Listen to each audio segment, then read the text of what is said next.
Heritage and culture में हम एक कदम और आगे बढ़ते हैं।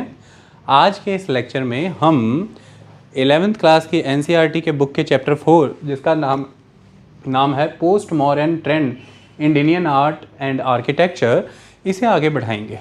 कल के लेक्चर्स में हमने बड़ी खूबसूरती से बुक के कॉन्टेक्स्ट में और उसके साथ जितनी भी एक्सप्लेनेटरी कंटेंट मेरी तरफ से कंट्रीब्यूट हो सकता था, अजंता की केव्स, उनके स्कल्पचर्स और पेंटिंग्स कंप्लीट कर लिए। आज हम आगे बढ़ेंगे और हम एलोरा पे बात करेंगे। कोशिश रहेगी एलिफेंटा केव पे भी बात करके चैप्टर के हिसाब से एक्सरसाइज क्वेश्चंस तक आ जाएं।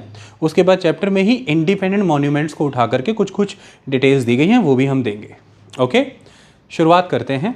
कुछ चीज़ें बुक में नहीं हैं जो कि हमेशा लेक्चर में रहती हैं, उसी हिसाब से, ताकि एक सिंप्लीफाइड वर्जन माइंड में आपके कंसीव हो जाए, जिसके वाया आप इस टॉपिक को मग ना करें, अंडरस्टैंड करें। एक शुरुआती डिस्क्रिप्शन कि एलोरा की केव्स जिनकी बात करने जा रहे हैं, है क्या ये चीज़, कहाँ पर है, किस तरह से इसके बारे में हम जानते हैं, वो सारी चीज़ों के बारे में आज हम बात करेंगे। सबसे पहली बात, नाम एलोरा, नेम लिखा है, this word is name, that name Ellora. Ellora कहाँ से आता है, ये शब्द नाम कहाँ से आता है? इसे आप वेरुल और एरुला भी कह सकते हैं।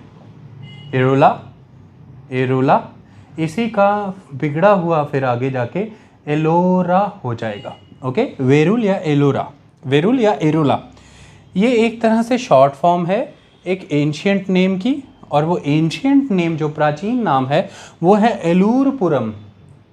पुराना नाम एलूरपुरम है। एलूरपुरम की शॉर्ट फॉर्म हुई जैसे वेरुल है ना, एलूरपुरम, एलूर, वेरुल, एरुल, और वहीं से एलोरा निकल आया। और हमें कैसे पता लगता है कि ये एलूरपुरम की शॉर्ट फॉर्म है? क्योंकि हमें अर्लीस्ट पॉसिबल इस नाम वाला, जहाँ पर इस नाम का जिक्र है, ऐसा एक इंस्क्रिप्शन मिलता है, और उसे हम कहते हैं बड़ौदा इंस्क्रिप्शन। वो बड़ौदा इंस्क्रिप्शन जो है वो एक मॉन्यूमेंट का जिक्र कर रहा है, और वो मॉन्यूमेंट्स पॉसिबली कैलाशनाथ टेम्पल है। एलोरा की गुफाओं में बना हुआ कैलाशनाथ टेम्पल, जिसे कैलाश टेम्पल भी कहते हैं, कैलाश मंदिर भी, बहुत भव्य मंदिर है, हम अभी उसके बारे में जिक्र करेंगे। तो एक मॉन्यूमेंट का जिक्र हुआ है, और वो मॉन्यूमेंट जिसने बनवाया है, ये बड़ौदा इंस्क्रिप्शन उसी राजा से जुड़ी हुई है, और उस राजा का नाम है कृष्ण राजा। तो कैलाश टेम्पल कृष्ण राजा ने बनवाया है। ये राष्ट्रकूट शासक थे, राष्ट्रकूट डायनेस्टी के रूलर थे। ओके, तो ये इंस्क्रिप्शन हमें मिला है, बड़ौदा इंस्क्रिप्शन, जिसमें एलूरपुरम का जिक्र है। जिक्र इस कॉन्टेक्स्ट में है कि एलूरपुरम में एक मॉन्यूमेंट तैयार हुआ है, और वो मॉन्यूमेंट बनवाया गया है कृष्ण राज के द्वारा एट एलापुरा। तो एलापुरा माने एलापुरम।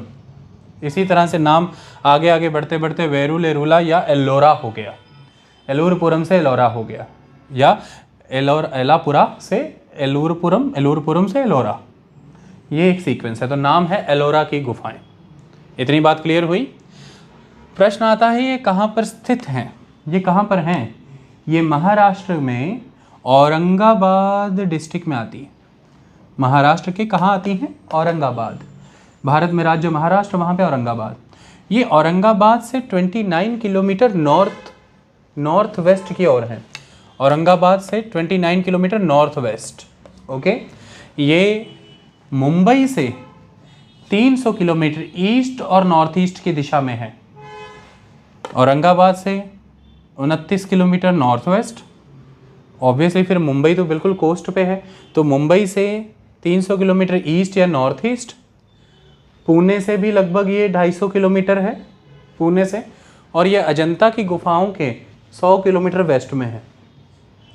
अजंता की गुफा अगर आप घूमने जाते हैं, उससे 100 किलोमीटर वेस्ट चले जाइए, आपको एलोरा की गुफा मिल जाएगी। नाम भी इकट्ठे लिया जाता है, अजंता एलोरा।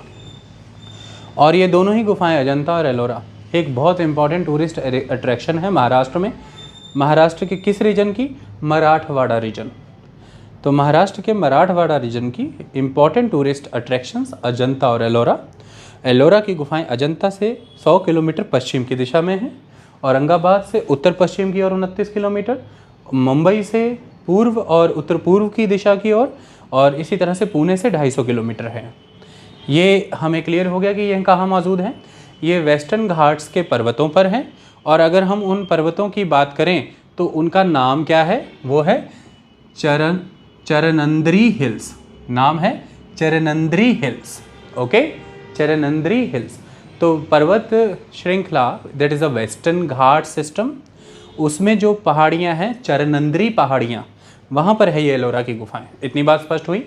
चलिए अब इनके बारे में कुछ कुछ जिक्र करते हैं। देखिए, एलोरा केव्स ये यूनेस्को की वर्ल्ड हेरिटेज साइट है।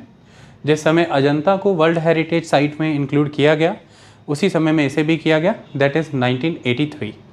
तो 1983 में इसे यूनेस्को के द्वारा वर्ल्ड हेरिटेज साइट की लिस्ट में रखा गया। ये लोकेटेड है in the Aurangabad district, Maharashtra. ये one of the largest Hindu temple cave complex है इन द वर्ल्ड। वर्ल्ड में one of the largest Hindu temple cave complex है ये, जिसका नाम है कैलाशनाथ। तो कैलाशनाथ टेम्पल एक केव के कॉम्प्लेक्स के अंडर है। ओके, और वो पर्टिकुलर केव है, हम उसके बारे में पढ़ेंगे, केव नंबर, सब चीज़ों को सीखेंगे। तो वन ऑफ द लार्जेस्ट है, बहुत बड़ा वंडर है ये। अब तक हम अजंता की गुफाओं के बारे में पढ़ते थे और उसके विषय में एक्सक्लूसिव जानकारी ये थी कि वो मोस्टली बुद्धिस्ट रिलीजन से ही डील करती हैं एक्सक्लूसिव सेंस में, लेकिन यहाँ पर शुरुआती शब्द ही हिंदू रिलीजन से कनेक्टेड है। और यहाँ पर बात आ रही है कि one of the largest cave complex है हिंदू टेम्पल कॉन्टेक्स्ट में, ओके, वर्ल्ड का। It also featuring Buddhist and Jain monuments. तो यहाँ पर बुद्धिस्ट और जैन मॉन्यूमेंट्स भी हैं। तो एलोरा में हिंदू, बुद्धिस्ट और जैन तीनों ही मॉन्यूमेंट्स पाए जाते हैं। ये चीज़ इसे अजंता से अलग बनाती है। Okay, artwork dated around the period 600 to 1000 common era. ये बिल्कुल आप समझ सकते हैं कि जिस समय में ऑलमोस्ट अजंता अपने डिक्लाइनिंग फेज में थी, अजंता की पेंटिंग, चित्रकारियाँ, गुफाएं जब ख़त्म होने के कगार पर था काम या डिक्लाइन फेज में था, तब एलोरा शुरू हुई है। तो अजंता 2nd सेंचुरी BC से आपको 7th सेंचुरी कॉमन एरा तक दिख रही है। वहीं आप देखें बिल्कुल डिफरेंट है, 600 से 1000 कॉमन एरा तक एलोरा की गुफाएं हैं। तो इनका BC में जिक्र नहीं है। ओके, और कॉमन AD के या कॉमन एरा के CE के शुरुआती शताब्दियों में भी इसका जिक्र नहीं है। 600 के आगे जा कर के कहानी बन रही है। ये भी एक परफेक्ट फेज़ बताया जाता है जो मेजॉरली इनके डेवलप्ड वर्जन्स को ही दिखाता है। हालांकि इन गुफाओं के बनने की डेट शो थोड़ी पीछे भी आगे भी हो सकती है। ओके, उस चीज़ को ध्यान में रखना है। लेकिन ये इसका समय है, प्लीज़ कंफ्यूज ना हो, इसका BC पीरियड से कोई संबंध नहीं। तो ये भी इसे अजंता की गुफाओं से अलग बनाता है। ओके, केव नंबर 16 में है वो कैलाश टेम्पल जिसका मैं जिक्र कर रहा था। तो एलोरा की गुफाओं से जुड़ा केव नंबर 16, गुफा नंबर 16। देखिए, अगर संस्कृत में जाएंगे तो शब्द गुफा आएगा, और अगर मराठी भाषा में जाएंगे तो शब्द लेना या लेनी आएगा। तो आपको मैंने पिछले लेक्चर में पढ़ाया था, एक गुफा थी गणेश लेनी। तो वो गणेश लेनी का अर्थ मतलब गणेश गुफा। तो लेना या लेनी शब्द आएगा। ऐसे बहुत से वर्ड अब आप आगे भी पढ़ेंगे। तो जहाँ पर लेनी शब्द लगा होगा ना साथ में एज अ सफिक्स यानी कि पीछे, या लेना लगा होगा, तो टेंशन ना ले कि ये क्या है। ये एक तरह से मराठी भाषा में गुफा का ही अर्थ है। ओके, तो केव नंबर 16 में कैलाश टेम्पल है। ये largest single monolithic rock excavation है वर्ल्ड का। यानी कि एक सिंगल रॉक से, जिसको सिंगल रॉक से है तो मोनोलिथ, मोनो मने सिंगल, लिथ मने रॉक। तो सिंगल रॉक से बना हुआ एक टेम्पल अगर हम कंसिडर करें पूरे वर्ल्ड में, तो सबसे बड़ा टेम्पल कैलाश टेम्पल है गुफा नंबर 16 में विश्व का, जो एक रॉक से ही निकाला गया है, एक्सकवेट किया गया है। ओके, ये वर्ल्ड का one of the largest Hindu temple cave complex में से है, और वर्ल्ड में ये सबसे largest monolithic rock cut temple में आता है। इतनी बात क्लियर हुई। किसी भी धर्म में चले जाएं अब आप, ये हिंदू ही नहीं, in any religion anywhere in the world, it is the single it is the largest single rock cut monolithic temple. Okay, तो Kailash temple is the largest single monolithic rock excavation in the world. ये important चीज़ है। Temple क्या है वहाँ पर जब आप जाएंगे, एक रथ के आकार का अ चैरियट शेप्ड मॉन्यूमेंट है डेडिकेटेड टू लॉर्ड शिवा। तो लॉर्ड शिवा को डेडिकेट करते हुए एक रथ आकार का, एक रथ के प्रकार का कैलाश टेम्पल वहाँ पर बनाया गया है। थोड़ा कैलाश जैसा ही माहौल विकसित किया गया है वहाँ पर, कैलाश जो महादेव का निवास था। एक्सकवेशन जो यहाँ पर की गई है, एक्सकवेशन मतलब जो गुफा बनाई गई है पहाड़ को खोद करके, उस एक्सकवेशन की अगर हम बात करें तो उसमें शिव को डेडिकेट करके कैलाश टेम्पल तो है, लेकिन उसकी दीवारें और हर जगह पर हमें और भी चीज़ें मिलती हैं। वो क्या है? Excavation features sculptures depicting the gods goddesses found in Hinduism. तो हिंदुइज्म के और गॉड और गॉडेसेस का भी जिक्र है। खासियत ये है एलोरा की गुफाओं में कि यहाँ पर शिव को डेडिकेटेड करके अर्लीस्ट केव्स आपको मिलेंगी, लेकिन उस समय के आर्टिजन्स के द्वारा ऐसा मैसेज कहीं भी नहीं दिया गया कि दूसरे गॉड गॉडेसेस कम रेवरेंस में थे या कम इम्पोर्टेंस में थे। उन्हें भी इक्वल सम्मान, इक्वल रेवरेंस और इक्वल रिस्पेक्ट दी गई है। ओके, तो excavation features sculptures depicting the gods goddesses found in Hinduism. फिर उसमें जो रिलीफ पैनल्स हैं, रॉक में जो रिलीफ पैनल्स हैं, उनमें क्या है? Relief panels summarising the two major Hindu epics. तो आपको ये सारे MCQ वाइज चीज़ें महत्वपूर्ण हैं। यहाँ पर आपको रामायण और महाभारत बड़े बड़े पैनल्स में, चट्टानों के बड़े बड़े पैनल में रामायण और महाभारत इंस्क्राइब करती दिखेगी, मिलेगी। ओके, ये बात का ध्यान रखना है। So relief panels summarising the two major Hindu epics. Ellora cave complex की अगर हम बात करें तो ओवर 100 केव्स हैं यहाँ पर, 100 केव्स हैं यहाँ पर, लेकिन इसमें से 34 केव्स ही पब्लिक के लिए ओपन है। और ये सारी की सारी 100 केव्स जो हैं ये बसाल्ट रॉक्स में से ही खोदी गई हैं, एक्सकवेट की गई हैं। बसाल्ट रॉक्स ही होंगी ऑब्वियसली, क्योंकि हम पेनिनसुलर प्लेट्यू ऑफ इंडिया की बात कर रहे हैं। यानी कि पेनिनसुलर प्लेट्यू की बात करें तो उसमें मेजॉरली जो सरफेस है वो डेक्कन ट्रैप से कवर्ड है। डेक्कन ट्रैप का अर्थ क्या है? ट्रैप एक वर्ड है जिसका मीनिंग है स्टेप्स। और स्टेप्स क्यों बने हैं?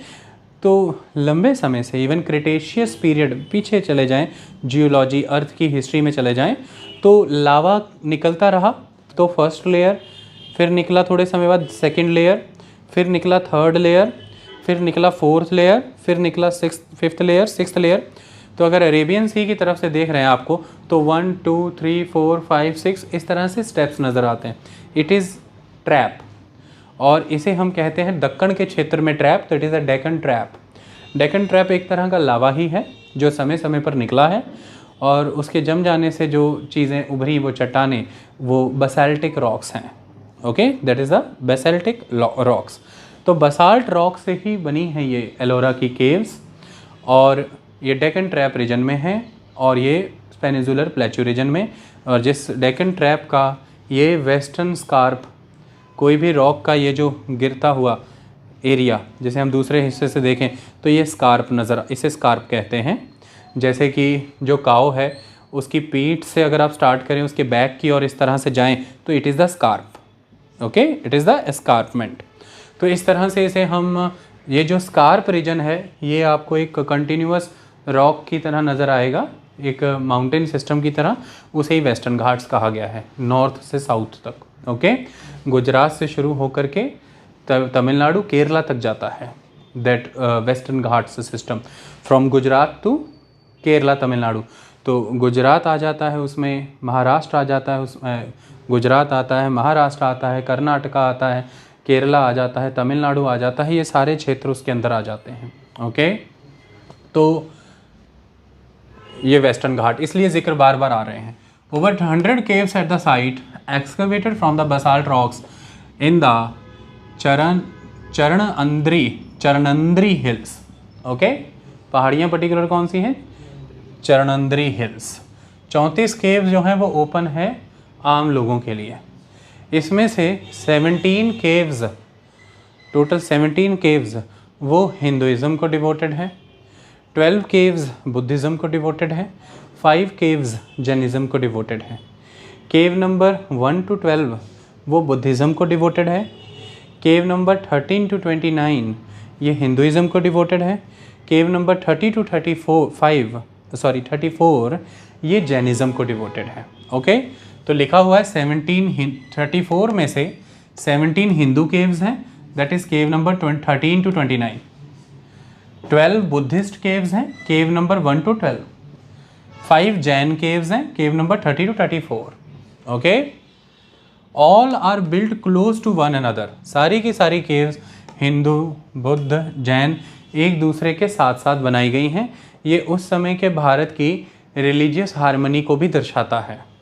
हालांकि इस पे फिर अलग अलग मत भी हैं। ऐसा माना जाता है कि हिंदू केव्स पहले हैं और उस हिंदू केव कॉम्प्लेक्स में बुद्धिज़्म का इंट्रूजन हुआ बाद में, घुसपैठ हुई जैसे। इस तरह के अलग अलग मत हैं।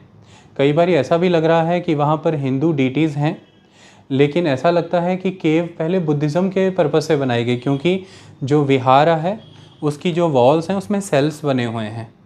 लेकिन वहाँ पर अगर देखें तो लिंग हैं, हिंदू गॉड गॉडेसेस हैं, तो ये मिसमैच करती हैं चीज़ें। तो ऐसा माना गया कि शुरुआत में बनाई वो बुद्धों के लिए होगी या बुद्धों के द्वारा बनाई गई, लेकिन धीरे धीरे उसे हिंदू गॉड गॉडेसेस और हिंदू कस्टम में अडेप्ट करवाया गया। इसको आप कई नज़रों से देख सकते हैं। कई लोग कहते हैं कि बुद्धिज़्म का इंट्रूजन है, कई लोग कहते हैं कि बनी ही बुद्धिज़्म के लिए ही हिंदुइज़्म के लिए अडेप्ट हुई है, लेकिन अमूमन ये है कि एक के साथ एक एग्जिस्ट करती है। और इससे ये तो सिद्ध होता है कि एक रिलीजियस हार्मनी उस समय में हिंदुइज़्म बुद्धिज़्म और जैनिज़्म में थी। ओके, यहाँ पे लिखा भी है मैंने, all are built close to one another religious harmony. किन किनों ने फंडिंग दे करके इसको निर्मित कराया? So funding for the construction of the monuments was provided by the royals, राजघराने, ट्रेडर्स, व्यापारी and the wealthy of the region. आपको पता है औरंगाबाद के क्षेत्र में अजंता, एलोरा ये सारी गुफाएं हैं। इसकी सबसे महत्वपूर्ण चीज़ ही ये है कि ये अरेबियन सी से जो ट्रेड रूट आ रहा है, जो डेक्कन की तरफ जा रहा है, ये उसके ऊपर स्थित होती थी। और ये ट्रेड रूट बहुत इंपॉर्टेंट है। ये डेक्कन को नॉर्थ इंडिया से भी जोड़ रहा है और ये डेक्कन को अरेबियन सी से वेस्ट से भी पूरा जोड़ रहा है। तो this trade route is very important. इस ट्रेड रूट के वाया जब गुफाएं बन रही हैं तो नॉर्थ रीजन भी पेनिट्रेट कर रहे हैं आप और वेस्ट भी पेनिट्रेट कर रहे हैं। तो अमूमन ये तो माना जा सकता है कि गुफाओं में ट्रेडर्स ने डोनेट किया, और ऐसा माना भी जाता है कि शुरुआती तौर में ये गुफाएं व्यापारियों के रहने रख रखाव आने जाने के लिए इस्तेमाल में हुआ करते थे, इनके विहारास, और पिलग्रिम्स के द्वारा भी इन्हें यूज़ किया जाता था। पिलग्रिम्स इन्हें यूज़ करते थे, व्यापारी इन्हें रहने के लिए यूज़ करते थे। तो ये एक स्टॉप आई बात समझ में, एक रहने के तौर पर ये स्पॉट, एक रुकने के तौर पर ये स्पॉट यूज़ होता रहा है, चाहे पिलग्रिम्स के द्वारा या व्यापारियों के द्वारा। महत्वपूर्ण चीज़ ये है कि ये एक व्यापारिक सेंटर भी थे, ये व्यापारिक सेंटर में स्थित थे। ओके, व्यापारिक ट्रेड रूट पे स्थित थे, तो इनका एक अपना महत्व रहा है लंबे समय तक। ओके, इस चीज़ का हमें ख्याल रखना है। तो इनके लिए फिर फंडिंग राजघरानों के द्वारा भी आई है, व्यापारियों के द्वारा भी आई है, और उस क्षेत्र के जो धनाढ़ लोग हैं, द वेल्दी पीपल, उनके द्वारा भी आई है।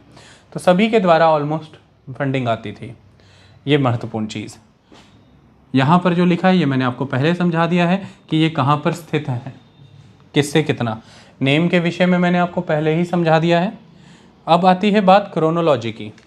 क्रोनोलॉजी का जिक्र अगर हम करें तो ये कब स्थापित हुई है ये समझ पाना बहुत मुश्किल है, क्योंकि सभी की सभी केव्स बहुत ही एनोनिमस हैं, यानी कि बहुत ही चुप हैं, साइलेंट हैं इस विषय में कि इन्हें किसने कब कैसे बनवाया। उस लेवल पर क्लियरली नज़र नहीं आता कि कौन सी केव्स पहले आई या कौन सी पहले बाद में आई। अर्लीस्ट केव्स हिंदू केव्स हैं, ये पहली चीज़, ये सिद्ध कैसे किया जाए। और दूसरी तरफ जैन केव्स जो हैं वो लास्ट में आई हैं, ये कैसे प्रमाणित हो। अब ये एक समस्या रही, तो समय सही तरीके से निकाल पाना और इनकी क्रोनोलॉजी निकाल पाना कि कौन सी केव्स पहले कौन सी बाद में, और कौन से धर्म से जुड़ी हुई केव्स पहले और कौन से धर्म से जुड़ी हुई केव्स बाद में। लेकिन फिर भी इनके आर्किटेक्चरल स्टाइल से, इनमें बने हुए स्कल्पचर्स और इनमें बनी हुई पेंटिंग के स्टाइल से कुछ चीज़ों को कोरिलेट करके समय पता लगा जाता है। वो कैसे? दक्कन के बाकी क्षेत्रों में स्कल्पचर्स भी हैं और आर्किटेक्चर्स भी और पेंटिंग्स भी हैं, और उनमें राजाओं का नाम भी है, आर्टिस्ट भी मेंशन किए गए हैं। उन स्टाइल से इस गुफा में बने हुए स्कल्पचर्स का या आर्किटेक्चर ऑफ द गुफा या फिर पेंटिंग के स्टाइल को मैच किया जाता है, और इस कोरिलेशन से ये अंदाज़ा लगाया जा सकता है कि ये भी इस राजघराने के दौरान ही बनी होगी गुफा, या इस राजघराने के डोनेशन से बनी है ये। इस तरह से हम इसका पता लगा पाते हैं। तो उस समय में जो कंटेम्प्रेरी आर्ट वर्क कहीं और राजघरानों में चल रहा है या डेक्कन के बाकी गुफाओं में जहाँ पर कि नाम मेंशन है चल रहा है, उस आर्ट फॉर्म से हम इस आर्ट फॉर्म के सिमिलर फीचर्स को जोड़ करके ये अंदाज़ा लगा पाते हैं कि ये किस डेट की होंगी और किन समयों में इनकी क्रोनोलॉजी कैसे चली है, कैसे हिंदुइज़्म पहले है या फिर बुद्धिज़्म और फिर जैनिज़्म। ओके, तो इस तरह से हम इनको पता लगाते हैं। लेकिन फिर भी सभी तरह के डाटा पर अगर ध्यान दिया जाए तो कुछ कंक्लूजन्स हैं हमारे पास, और वो कंक्लूजन्स ऐसे की गई हैं कि इन गुफाओं के बनने की ये जो बिल्डिंग पीरियड है, 3 महत्वपूर्ण बिल्डिंग पीरियड है, 3 इंपॉर्टेंट बिल्डिंग पीरियड्स, जिसमें कि सबसे पहले जो है वो है early Hindu period. That early Hindu period is very important, और ये कब से कब तक है? 550 से 600 कॉमन एरा तक। तो सबसे पहले हिंदुइज़्म से जुड़ी हुई गुफाएं आई हैं, लेकिन हिंदुइज़्म से जुड़ी गुफाएं भी 2 फेजेस में बनी हैं, एक अर्ली पीरियड में, एक लेटर पीरियड में। तो early Hindu period that is 550 to 600 common era. उसके बाद आता है बुद्धिस्ट फेज, 600 से 730 common era. So 600 to 730 common era. और उसके बाद आता है जैन फेज दैट इज